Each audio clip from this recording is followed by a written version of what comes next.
Algebra 2, 5.5. This is the homework for today, which is November 14th. Question number 1 we did in class.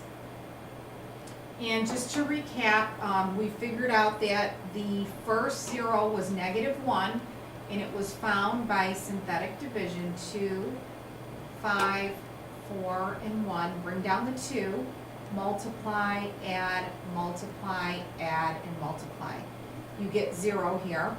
So if x plus 1 is one of your factors, because -1 worked, we ended up with 2x squared plus 3x plus 1. And if you further factor this, you get 2x plus 1 and x plus 1 along with x plus 1. So your zeros are -1/2 and -1, which occurred twice. Those are your two real zeros. For number 2, your possible zeros are plus or minus 1 over plus or minus 1 and 5. So it's P over Q. These are the factors of P are 1, and the factors of 5 are 1 and 5. So if you start with 1, let's try 1, 5, -11, 7, and -1. Bring down the 5, multiply, add, and you get your 0. So x minus 1 is your first factor, because plus 1 works, and then you end up with 5x squared minus 6x plus 1. And if you factor this, you end up with 5x minus 1 and x minus 1. So your zeros are 1 and 1/5. Number 3, your p-value, you have 1, 2, 5, and 10 for your numerator over 1. So if we start with 1, we have 1, -6, 13, and -10. Bring down the 1. 1 times 1 is 1. Add, multiply, add, and this is not going to work. So let's try 2. If you try 2, you have 1, -6, 13, and -10. Bring down the 1, you get 2, -4, -8, 5, 10, 0. Bingo, got it. So we've got x minus 2, and then this would be x squared minus 4x plus 5, and this factors to be x minus 5 and x plus 1. Actually, no. We have 5, 10, so we have to use this is not factorable. So what we would have to do is use the quadratic formula or complete the square. Okay, so I would complete the square on this. I would end up with x squared minus 4x plus 5 equals 0. Subtract 5. Half of this squared, you're going to add 4 to both sides. So you get x minus 2 quantity squared equals -1 square root. So your answer is going to be 2 plus or minus the square root of I. So there's 3 zeros. 1 is real, so it's 2. And then we have 2 imaginary. It's 2 plus or minus root I. I'm sorry. 2 plus or minus I. The I comes out, plus or minus 1I. Number 4. Let's try 1 for a 0. We have 1, -5, -1, and 5. Bring down the 1, multiply, -4, multiply, and you get your 0. So your answer is going to be x minus 1 and then x squared minus 4x minus 5. Now this one is factorable. X minus 5 times x plus 1. That one is factorable. So your answers are 1, 5, and negative 1. Number 5. So we can try 1, 2, all the numbers that go into 16. So your possibles are 1, 2, we've got 4, we've got 8, and we have 16. So let's try 1. Now don't forget, for this problem, you have a 3 here. There is no x squared, so make sure you put a 0. Negative 12 and 16. Bring down the 1, add, multiply, and add, and you're not going to get it. Try 2.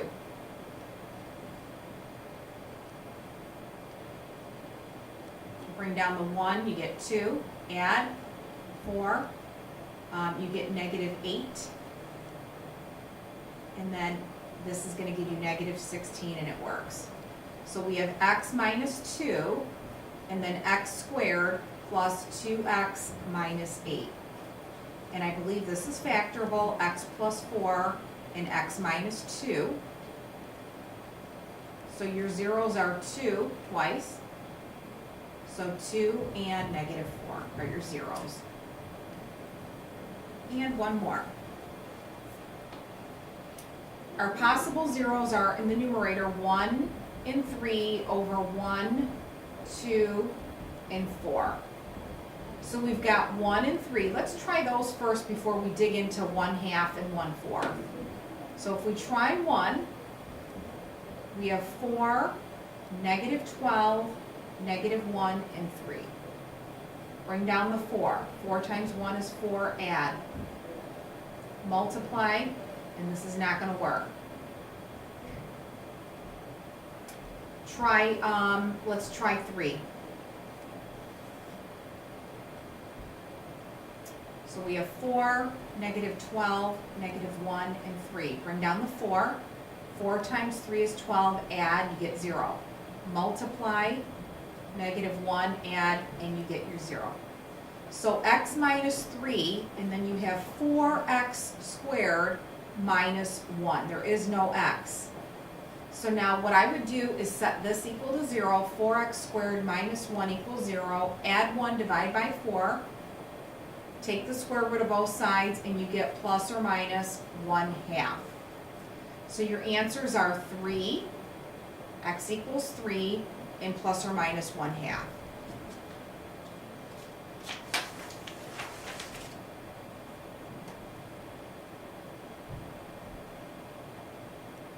Okay, so now what we have here is we have complex and irrational zeros, and they come in conjugate pairs. All I want you to do in this set is to write down, if you have a complex 0, this is a complex 0, it comes in conjugate pairs. So if 2 plus 3i is a 0, so is 2 minus 3i. If the square root of 7 is a 0, so is negative square root of 7. So there's your 2 more zeros. For number 8, if 3 minus root 2, 3 plus root 2, and 1 minus root 3 for this one. Negative 4i, you get 4i, and 6 plus i. 5 plus root 6, and negative 2 minus root 10. Negative root 5, and positive root 13. 1 plus root 10, and 2 minus root 2. And now for these ones, you're going to write it in factored form, and then you want to write the polynomial with p of q inside in front. So if negative 5 is a 0, we're going to write this as x plus 5. If 3i is a 0, you're going to write x minus 3i, but it comes in pairs, so we have plus 3i. If you FOIL this, you're going to get x squared minus 9i squared. And I squared is -1, so you have x squared plus 9 for this. Now what we have to do is FOIL the x plus 5. You're going to get x cubed. Now if we multiply these two, you get 9x, and this is 5x squared. So in order, I'm going to put the 5x squared first, then the 9x, and 5 times 9 is 45. So this is what P of Q is. PQ. I'm sorry, PX. Number 14. If 5 is a 0, you're going to have x minus 5. And then x minus 2i and x plus 2i. Well, x minus 2i plus x plus 2i is x squared plus 4. If you FOIL that out, this gives you x plus 4. You end up with -4i squared, and -4i squared is plus 4. And then you have x minus 5. So we're going to FOIL x times x squared is x cubed. X times 4 is 4x minus 5x squared, and then minus 20. And you want to write it in standard form, so it's x cubed, then minus 5x squared, plus 4x minus 20. P of x.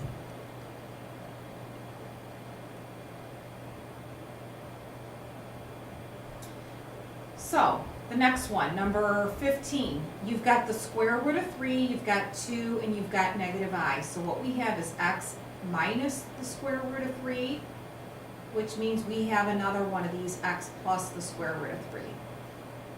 Then we're going to have x minus 2. And if you have x minus I, or plus I should say, you're going to have x minus plus I.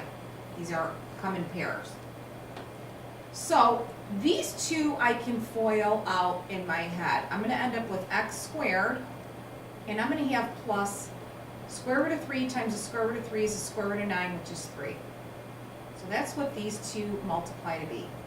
These two will be x squared plus 1, because you're going to have -i squared, which is 1. And then you have x minus 2. So let's FOIL these. You get x squared times x squared is x to the 4th. And then you have 1x squared plus 3x squared is 4x squared, and then plus 3. And then how would you multiply x minus 2 times this? So you're going to have x to the 5th, and then minus 2x to the 4th. Then this times this is 4x cubed, and then minus 8x squared, and then plus 3x minus 6. And it's already simplified for you. The next one, you have -√7, so it's x minus √7, x plus √7, and then you have x minus I, x plus I. So these are going to FOIL. X times x is x squared. The next two cancel, and you're going to get minus 7, or minus square root of 7 times square root of 7 is 7.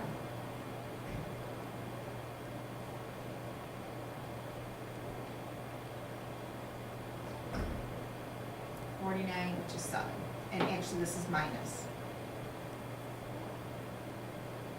Got the minus. Negative times a negative is a negative times a positive is a negative.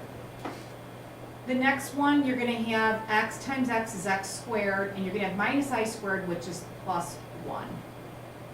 And now FOIL x squared times x squared is x to the 4th. X squared times 1 minus 7 is negative 6x squared. And then -7 times 1 is -7. Okay? And the last one, number 17, we will draw a picture of this. You are building a rectangular sandbox for a children's playground. And so let's make our box.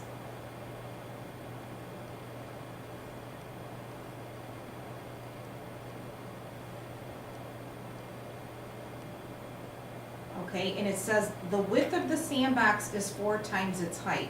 So we don't know what the height is, but the width of it is 4 times that, so 4 times x. The length of the sandbox is 8 more than 2 times its height. So we don't know what the height is. But we do know that this dimension is going to be 8 feet more than twice its height. So 2x plus 8. And you have 40 cubic feet of sand available to fill the sandbox. What would be the dimensions of the sandbox? So we're talking about volume. We're going to fill up this with sand. So volume is length times width times height. So you've got x times 4x times 2x plus 8. We're going to set this equal to 40. That's our volume. Well, x times 4x is 4x squared. And 4x squared times this is going to be 8x cubed, and then plus 32x squared, and then you're going to bring 40 over. Now, see if you can simplify this problem. You want to solve it. And I know I can take an 8 out. Let's divide everything by 8. So you end up with x cubed plus 4x squared, and then minus 5. Okay? So now what you're going to do is find the possible zeros. Try taking out a, make sure I did this right, 4x squared, so 4x cubed, and then plus 8x squared, and then minus 40. That's correct. So we're going to use, let's try a 1. If we pull a 1 out, you've got 1, 4, 0, and negative 5. So bring down the 1. 1 times 1 is 1. You get 5. 5 times 1 is 5. Add, and you get your first 0. So x minus 1, and then you have x squared plus 5x plus 5. Now when you do these two, you're going to get, let's use the quadratic formula to solve that. So the quadratic formula says negative b plus or minus the square root of b squared minus 4ac all over 2a. So it's going to be negative 5 plus or minus 25 minus 4 times 1 times 5 all over 2 times 1. So negative 5 plus or minus 25 minus 20 is 5, the square root of 5 over 2. So what you're going to get here are two numbers that are irrational, and one of them is going to give us a negative. So we can't have a negative dimension. So we're going to use the positive number. Let's take this negative 5. Negative 5. If we do plus the square root of 5, and then you take that answer and divide it by 2, you get negative 1.38 for one answer, which you're not going to use that. And then, so negative 5 plus the square root of 5, divide that by 2. That gives us a negative. And negative 5 minus the square root of 5, take that answer and divide that by 2, you get negative 3.6. So these two answers give us negative x values. And you can't have a dimension that's negative, so you're going to cross those, throw those answers out. So the only answer that worked was 1. So if you plug a 1 in for these numbers here, your box would be a 1. 4 times 1 is 4. And 1 times 2 is 2 plus 8 is 10. If you multiply these three numbers, do you get 40 cubic feet? Length times width times height? Yes, you do. So your answer, it says, what are the dimensions of the sandbox? It's 1 by 4 by 10. We are done.